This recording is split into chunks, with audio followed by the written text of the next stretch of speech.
Hello, this is Anthony. Let's walk and talk. Today we're on the coast in Costa Rica, and today we're going to talk about something that might be a little controversial. We're going to discuss why it's important to forgive the past. Here's what I mean by that. A lot of people, I think, are under the impression that they can heal, yet not forgive the past, not forgive the perpetrator, not forgive the event.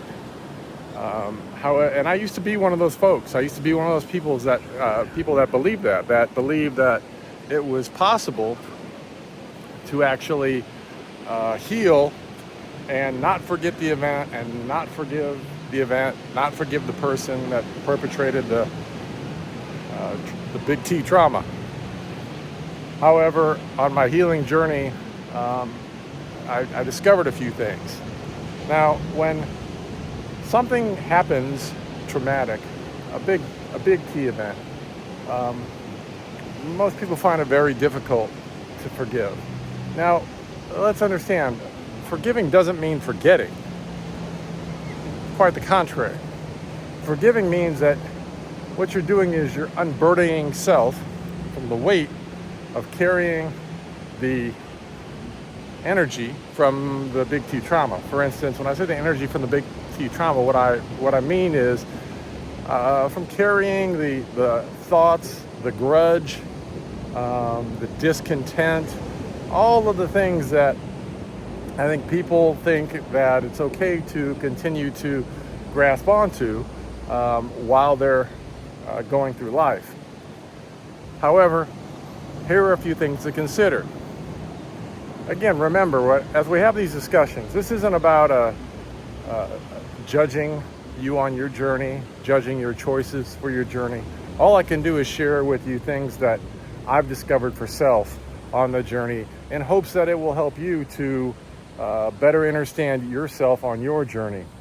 You have free will, and you can listen to this, and when we're done, say, I disagree with that. I don't think he knows what he's talking about. Or, you can choose to consider someone who's ventured that path, who's lived on that side of the fence and discovered that it wasn't fulfilling, and discovered that after, getting to a point where I was able to heal, my life dramatically transformed and shifted. And it shifted in different ways. Again, not to say or assume that those ways are better or worse, just to understand that there are obviously always different aspects of the spectrum. Okay? So, let's talk about why it's important to forgive. For me, when I finally chose to release the traumas, the big T traumas, we've talked about them on this channel, what ended up occurring is I began to have an empathy and a compassion for the person that perpetrated the trauma. Not like, not from the aspect of they were better than me or they deserved my forgiveness. No, on the contrary, the empathy and the compassion came from the understanding that in this world, most people, even from a psychological perspective, psychology would suggest that 95% of people are quote unquote normal people, and then out of that 100%, there's about 5% of people who are psychopaths, who enjoy inflicting pain on others. Look, those are the numbers through psychology, not numbers I just chose to move towards. So it's pretty clear that the vast majority of people, they don't intend on hurting others. It's not their desire, but they act out of their traumas. And so when you understand that, you begin to understand that the likelihood is that the person who inflicted those traumas on me either was a psychopath, which why would I carry their that desire to harm another, or B, something horrible was inflicted on them that cause them to want to act out in that manner towards me. And in which case, then you begin to go, wow, that person didn't know how to deal with it, and they've carried a burden as well. And I don't wish to carry their burden anymore either. So a couple of reasons why I've discovered for self that it was important to forgive. Again, not forget, but forgive. One, when you identify with your trauma, when you say, this is what happened to me, what happens is your friends around you, in a desire to support you, many times they're supporting you, they're supporting your egoic image of that you've created, that you're associated with. And what happens is you've associated with yourself with this trauma. You've said, I am the way I am because of this event or these events. And the problem is that now what you've done is you've created an entire identity of self, which becomes very difficult now to move into the next phase of understanding and loving who you are, because you are now associated with an event from the past that everyone around you associates with you. So even if you get to a point where you suggest that, hey, I'm ready to move past this, you have to understand that the illusion that you've created about who you are is now ingrained in all those around you. They're still going to view that story because that's the story of the image of you that you created for self. The second reason why it's important to understand why it's so important to forgive and to move forward is because when you create this image, you can't move forward from the past when your identity is locked in the past. Here's what I mean by that. If I've created an identity for self, and that identity for self exists in the past, then how do I move into the future without releasing the past? I am tethered to the past.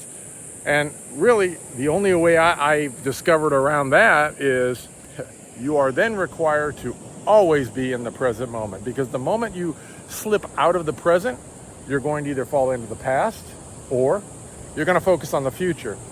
And the issue with falling into the past is it creates depression, and the problem with moving into the future is it creates anxiety. So all you've done is you've taken that energy and you shifted that energy from one perspective of pain, and you've created either depression or anxiety. So I can tell you, even from all the years of focus on self, meditation, growth, understanding, even for me, it is difficult to always stay in the present moment.